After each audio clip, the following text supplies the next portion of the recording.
हर बार जब यह आदमी समुद्र में जाता था तो किंग क्रैब्स खुद ब खुद उसकी नाव पर कूद जाते थे। उन किंग क्रैब्स को बेचकर उसके बचपन के दोस्त ने लगभग 70 लाख कमा लिए। उसे अच्छे हिस्से की उम्मीद थी, पर उसने मुंह मोड़कर सिर्फ 10,000 दिए। फिर उसने 12 मिलियन की लग्जरी फिशिंग बोट खरीद ली। उसने डींग मारी कि क्रैब फिशिंग अब ऑटोमेटेड है और उसे उस आदमी की जरूरत नहीं है। उसने बिना किसी बहस या हंगामे के उस दोस्त का सामना किया, मुड़कर कॉल किया, हेलो हान, कमाल है चेंगफेंग, आखिर तुम्हें अपने भाई की याद आ गई। क्या बात है? क्या सुन है कियाओ की नाव माल उतारने वाली है? अगर ताजा सी फूड हो तो मेरे लिए रख देना। हाँ, मैंने उसकी नाव छोड़ दी है, अब मैं अपनी नाव लूंगा। हान, मैं उस जगह जा रहा हूँ जहाँ कुछ बड़ा करने वाला हूँ।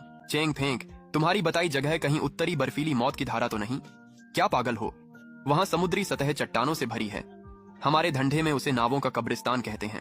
हान, अमीर लोगों के पास सी फूड की कमी नहीं है, लेकिन असली बेहतरीन चीजों की कमी है। पिछले 7-8 सालों से किसी ने भी उस इलाके में जाल डालने की हिम्मत नहीं की है। वहाँ के किंग क्रैब्स जंगली तरीके से बढ़ते जा रहे हैं और किसी को नहीं पता कि वे कितने डरावने और विशाल हो चुके हैं। चेंगफेंग, मुझे पता है कि तुम्हें सुन है कियाओ और उस औरत ने बहुत बुरी तरह धोखा दिया है। हान, डॉक पर गुंडों ने तुम्हारे प्रीमियम माल के कई ट्रक रोक लिए थे। अगर मैं तूफान में स्पीड बोट से द्वीप जाकर सिफारिश न करता तो तुम्हारा कोल्ड चेन साम्राज्य कब का खत्म हो गया होता। ठीक है चेंगफेंग, सिर्फ तुम्हारी उस एक बात पर मैं सब कुछ बेचकर भी तुम्हारा साथ दूंगा। मुझे बताओ, तुम्हें कितने पैसों की जरूरत है? मुझे बढ़िया या बड़ी नाव नहीं चाहिए। डॉक के अंदर एक पुरानी ट्रॉलर पड़ी है जिसे एक मरम्मत यार्ड में गिरवी रखा गया था। शिपयार्ड मालिक भाग गया। नाव जर्जर है, पर नीचे सोवियत स्टील बर्फ झेल लेगी। उसे खरीदने और मरम्मत के लिए 3 लाख चाहिए।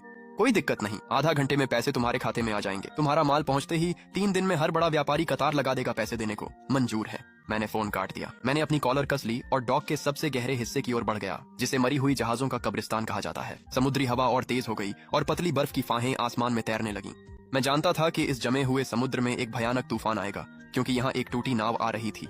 सुन है कियाओ, चेन या बस इंतजार करो, तुम्हारी दौलत और शोहरत अब खत्म होने वाली है। चेंगफेंग, बॉस पांग, काफी समय बाद मिले, मुझे ये आइस फिशिंग बोट दे दो। 80,000 काफी हैं? फेंक भाई, मजाक तो नहीं कर रहे?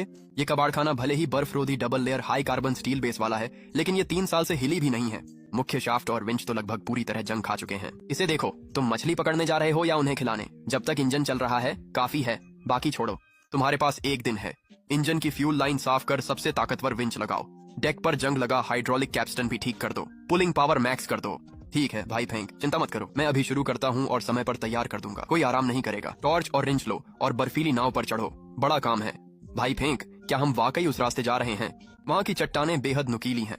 वहाँ रडार काम नहीं करता और जाने वाली नावें शायद ही कभी वापस लौटती हैं। अगर मरने से डर लगता है तो अभी कूद जा और तैरकर वापस चला जा। बूढ़े भूत, अगर हम ये कर गए तो तेरी सारी उम्र की दारू का खर्च मैं उठाऊंगा। भाई फेंक, मेरी जान की कोई खास कीमत नहीं है। जब तक पैसे कमाने का मौका है मैं तो सीधा नर्क तक चला जाऊंगा। अच्छा, यही जज्बा मुझे चाहिए। आ जाओ, सामना करो। भाई फेंक, वो सुन है कियाओ की युआन यांग है, उन्हें नजरअंदाज करो। हम आगे बढ़ते